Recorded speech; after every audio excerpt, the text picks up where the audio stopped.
First of all, hearty congratulations to Dr. Ragini Agrawal for taking over as President North India Gynae Forum and giving me this topic of something of immense importance, that is how to advance young OB-GYN in clinical and academic leadership. I owe a big thank for giving me responsibility and your belief in making me founder, president of North India Gynae Forum. We could organize 3 annual conferences under the NIGF and accord along with all academic, social, organizational activities. We look forward to great future of North India Gynae Forum. So how to bring clinical leadership and how to bring up academic leadership in young OB-GYN. So the Vivekanand in our country has been the idol for bringing up the best out of the youth of, especially for India. And Buddha says, be your own light, Atmadipo Bhav, and doubt everything and find your own light. So these are the key words which I want to give to young OB-GYN, young daughter, as well as the young population of our country. Don't be a follower. Groom yourself as a leader in personal life, in professional life, and in academic life. Show your courage, which starts up with showing up and letting ourselves to be seen. I will share my personal journey from a small place. I have been working in Gorakhpur, alumni of Agra, SN Medical College, Agra, and how we could bring leadership, first of all, from ourselves and then from the other part of country and our own cities. So travel with me, let me and your search for answers to the pertinent questions. Let's travel together how we can search truth, and it is all about leadership. With a great contentment and a little bit of pride, I share this great journey from a small place doing social work, being office bearer of local Gorakhpur Obs-Gynae Society to national and the international level. How I could achieve this journey, how could I travel this journey? It has been the story of a lifetime dedication and the perseverant work. So the second message which I want to give, seek your intuition and vision insight. First, you know yourself and then make it a reality with your hard work.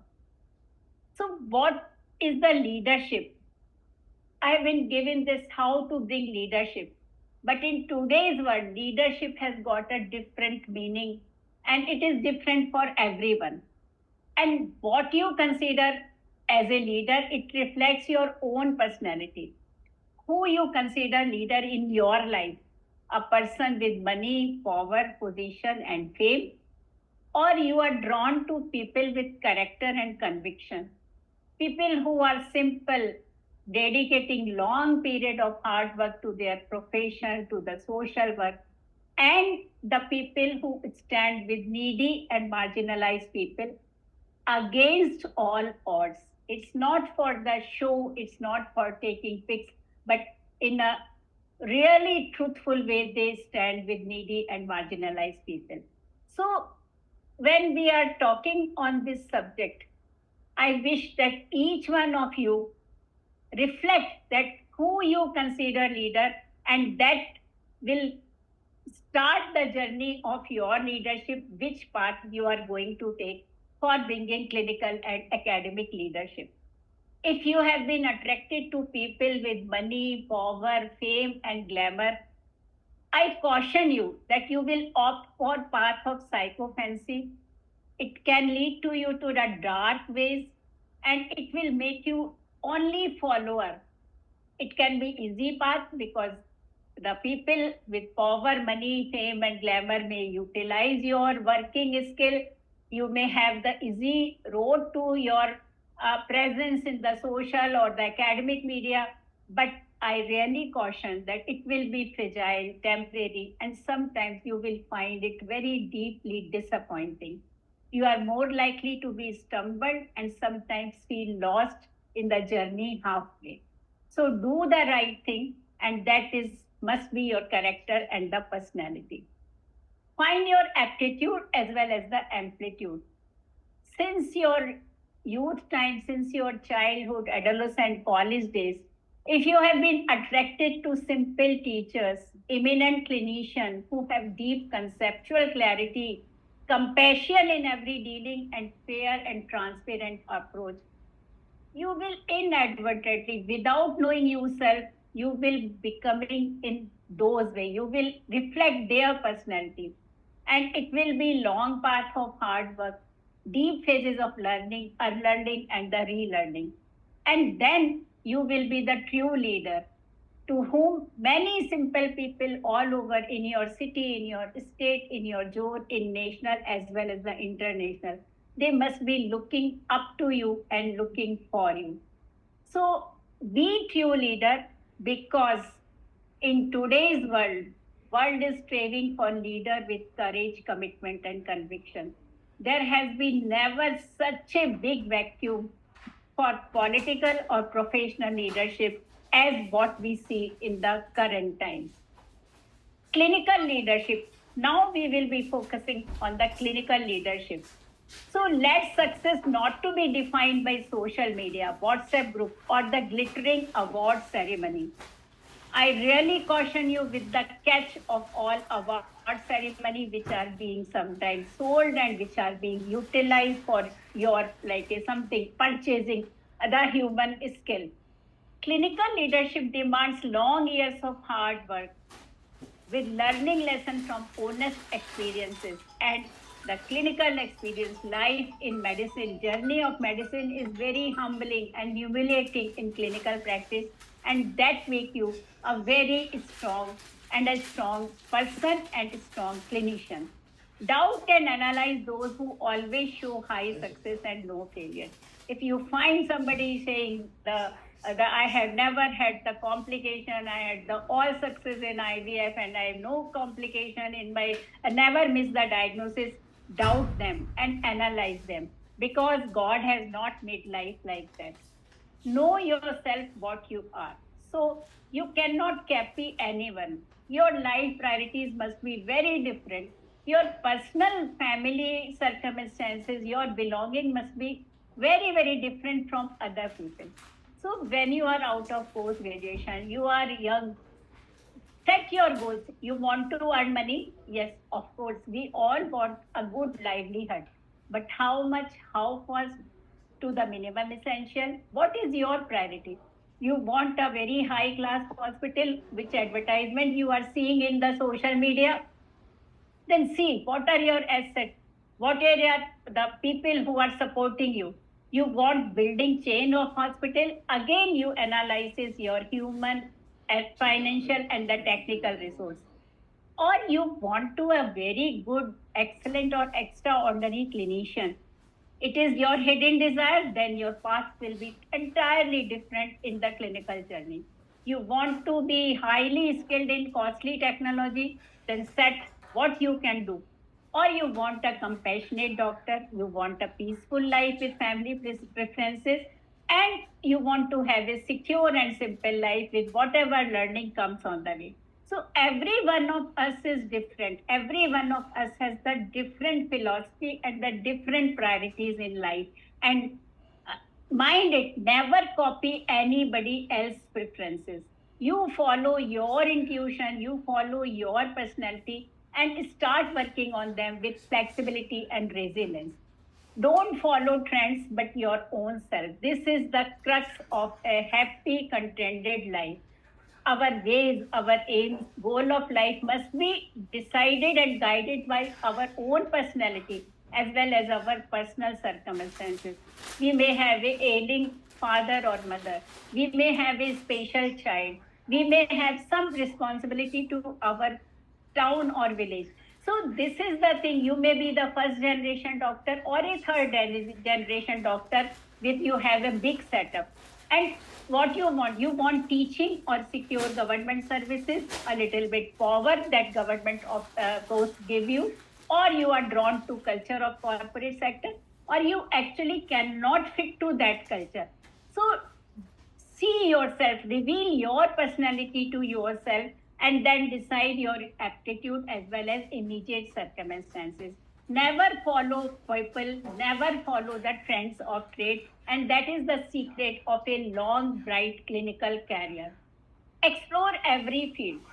In young, especially in the youth age, there are many opportunities which will come to you. Some will give you money, some will give you only the experience of work, some will give you exposure. My suggestion and the tip is that always accept these opportunities. Don't weigh that what benefit I will be taking, they are not giving any benefit, because when you work in the different fields, semi-government, charitable, semi-corporate, you have the different experience.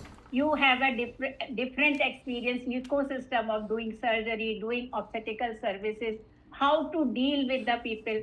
I have worked with the railway hospital, with the fertilizer corporation, and I have really learned from the each group of hospital, because how to deal with the employee organization, how to deal with the people who have to have that totally different health sector approach.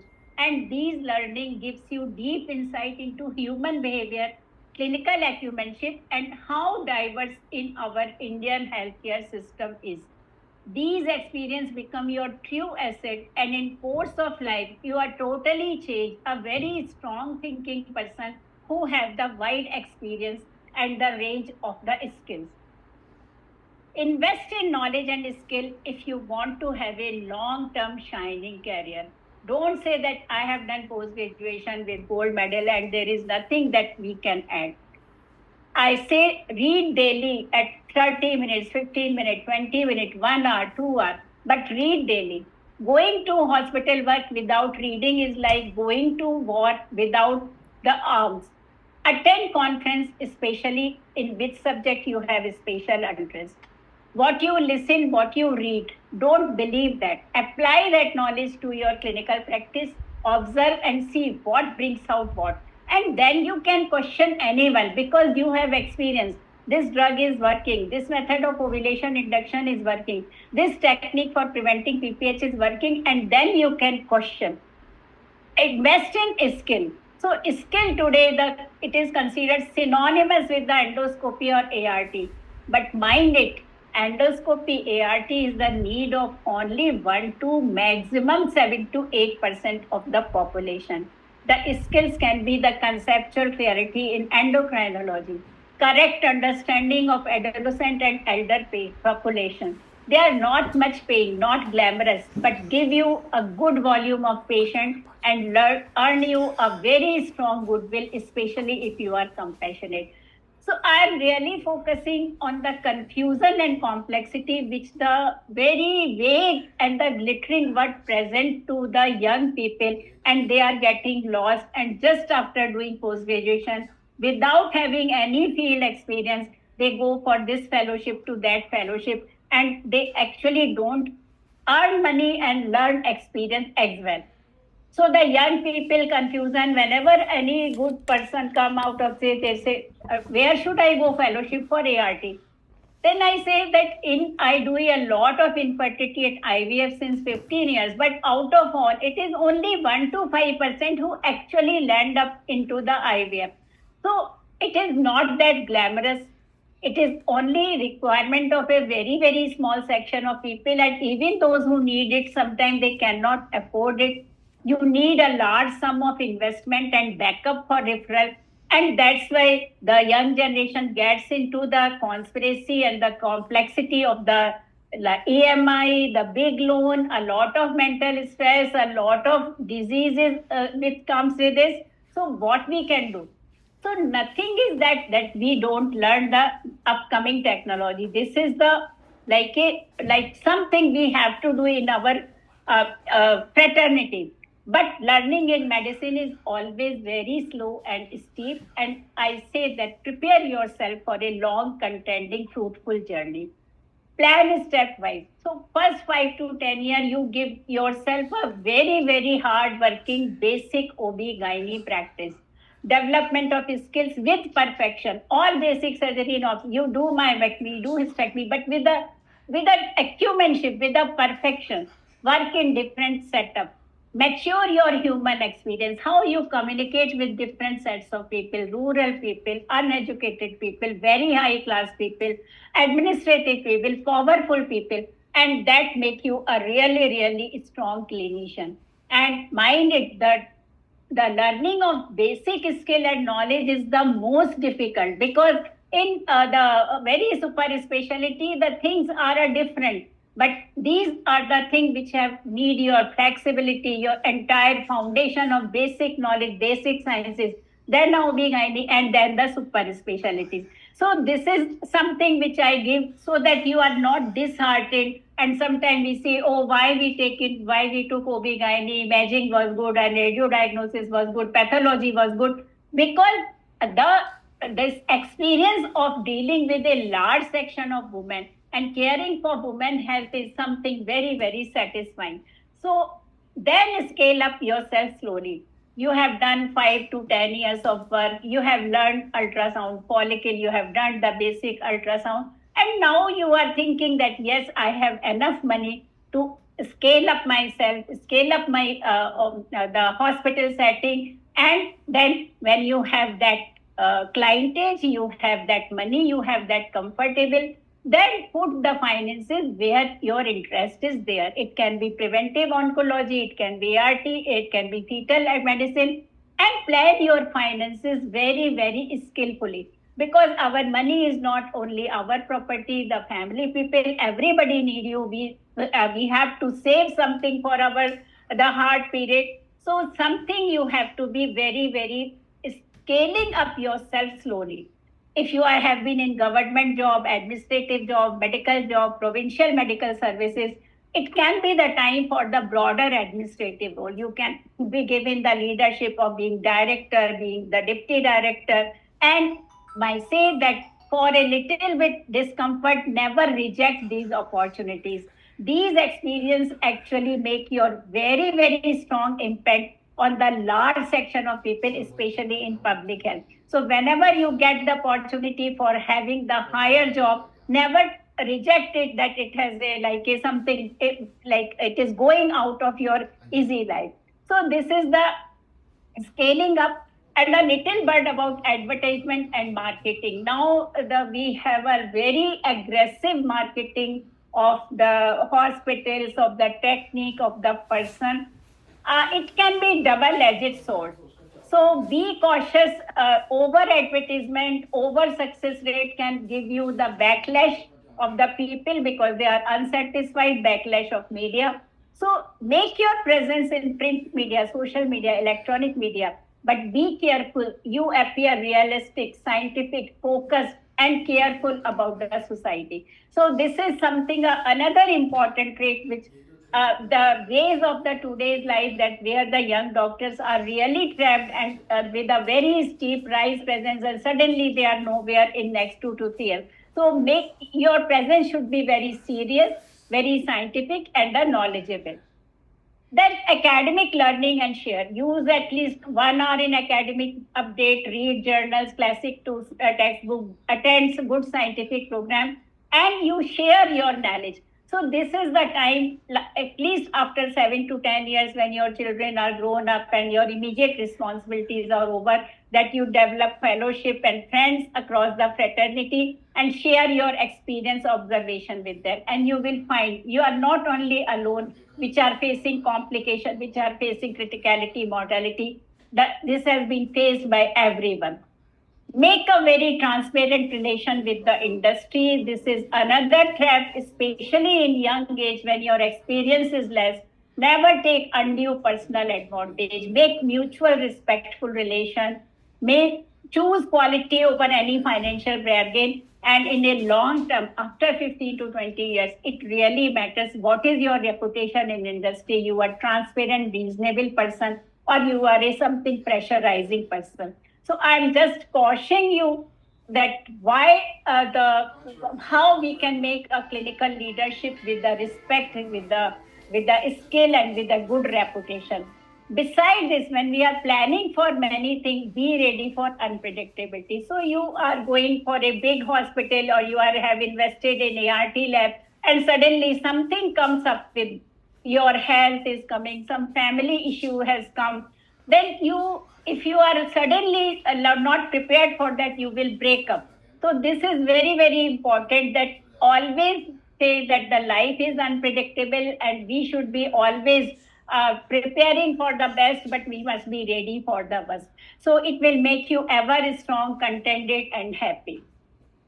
Now, the academic leadership, which actually comes only when you are a good clinician. We see many people who are not seeing patients, but they are in a very top position. But actually, most of the time, they don't give that confidence and that repute to academic leadership. So, how you can cultivate your academic leadership? It is only also step by step pattern.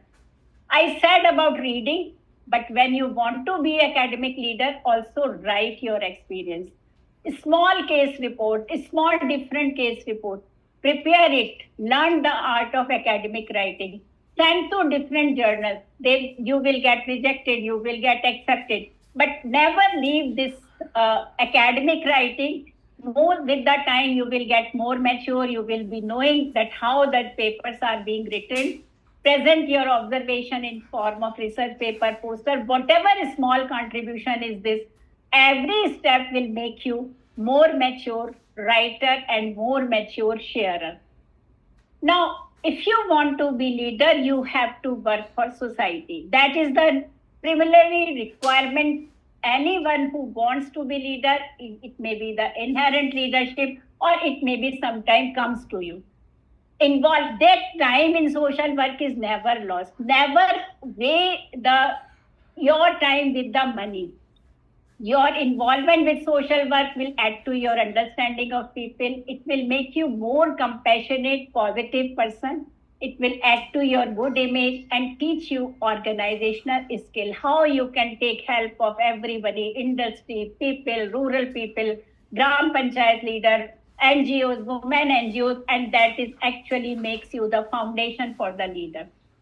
After that, always participate in your local, state, zonal, national, professional activity. We can have IMA, FOXY, ICOG, NIGF. If you have a special interest in any field, join their society like ISAR, IFS, IAG, ISOPAS. Whatever is the field which interests you, join those societies so you are being regularly updated. You can attend conferences and you can contribute to the academic activities. Working for different organizations will teach you how to organize conferences, academic programs, social events in different ways. Every society works on a different manner, and every experience makes you more enriched and a more strong leader. So first, be a good worker. Very few are having that second generation doctor when their sons and daughters are immediately after passing out, they are giving a good, important office bearer position. But actually, this is not a true leadership. We have to be a good worker, give time for these activities selflessly, fulfill every smallest responsibility with fineness and perfection, and be ready to accept gradually bigger responsibility. When anybody gives you, now you do this conference, become organizing secretary, don't say that I don't have time. Because if you have that quality, share your knowledge, experience, and earn your experience as a leader. Now the third step is going for election and office bearer. Now, I want to say you that nobody is going to give you any post on the platter. All common people have to earn with 125 times more dedication, more hard work to make you seen and make you eligible for running election. And fighting election for the academic bodies is many times not easy, barring a few organizations. So whenever you think that I can do this thing, I am a right person, I have a passion for this subject, Like I have the passion for adolescent and safe motherhood committee, and I fought for election for both things. I lost, I won, I won unopposed. But the courage for being elect, like a contest for the fight, despite all the pressures, despite all the issues which you only learn when you fight the contest the election, that is also a very, very learning experience. It is never think that what you have lost or what you have gained. The experience and journey and how you communicate, how your campaign was, how it was positive or negative, that brings out the real personality of yourself. So if you really want to groom the academic leadership, and if you think you have that caliber, you have that aptitude, go and never fear the election, never fear the pressure tactics. Pressure tactics may be political, administrative, financial, personal, emotion, but we have to stand for yourself because that is the quality of true leader. Be very determined for care of your patient, families in giving them good advice, prescribing surgeries, and the financial. So this is something very important when we talk too much about violence against doctor and the medico-legal issue. I say with determination and faith, and I can say that what is our strength, that is the love and respect of people. When 100 people say the doctor is very good, she or he is very helpful, she never gives the wrong advice, then we can like go away with any pressure, be it mafia, be it political, be it leader, and it is truth of every time. It is not going to change with time. So develop courage and conviction, be fearless, speak for your place, people's health issue. So it's not so that you are in the any developed country like America and you are hidden and you are being ashamed of your peoples. No, you stand up. We do this thing work. Our people don't need this technology. So that courage, if you are like you may be in the south, then you should speak for the north. No, in my reason, this is the issue. And we are the leader. We are to be solve our society's health and the social health. And when we speak up and share, that makes us a leader. Help your colleague in their difficult time. Never leave them when they are facing difficult time, be it medical, legal, or anything. And don't be afraid of high-end people. So world is craving for persons of courage and conviction, and you must be leader in a true sense. I have just started the individual leadership award from the category B and society in my mother's and my name. And why I took B and C society, because they are from small places. And many times in glitz and glamour, their society's members does not get, or they find it very difficult to be in the academic leadership position. So participate in all these things, and when you become leader, encourage the people, encourage your people so that they can be groomed as a leader. Share your knowledge. Don't keep your knowledge to yourself. To join, define and refine OB-GYN, where all non-commercial, transparent, updated knowledge we are sharing. So this is about fellowship. Leadership is about traveling together, about walking together. It is nothing about power. It is a service. And listen to yourself. Be careful your comprehensive health. Don't be too fast in life so that you are not observing what is the beauty on the path of life journey. Small children, adolescent children, you are going to school, you are traveling. What are the beauty which is spread around you? Don't throw yourself in early burnout. After 10 years, suddenly people are bored, bored of their profession, bored of their day-to-day work. Actually, when you are learning from people, you are having compassionate association with people, you will never be burnt out, but you will be more and more energized. Keep yourself fit and ready for long-term shining career in medicine, and develop your own philosophy of life in personal as well as professional life. There must be some philosophy. We cannot spend the money on jewelry. We cannot spend money on the mansion houses or a costly car.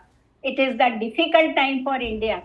and the philosophy of simple life, philosophy of investing in knowledge, skill, serving the people. That is the philosophy which will sail us to easy as well as the difficult times. So be someone's strength, be someone's inspiration, be someone's reason to never give up. It is true leadership. And every next level of your life will demand a different you.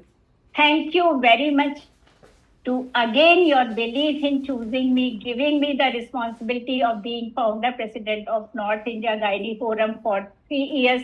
My special regards to Dr. Sharda Jain and my loving regards to Dr. Ragini Agrawal. And I wish you all the best for the conference and for all NIGF activities and in your future life. Thank you very much.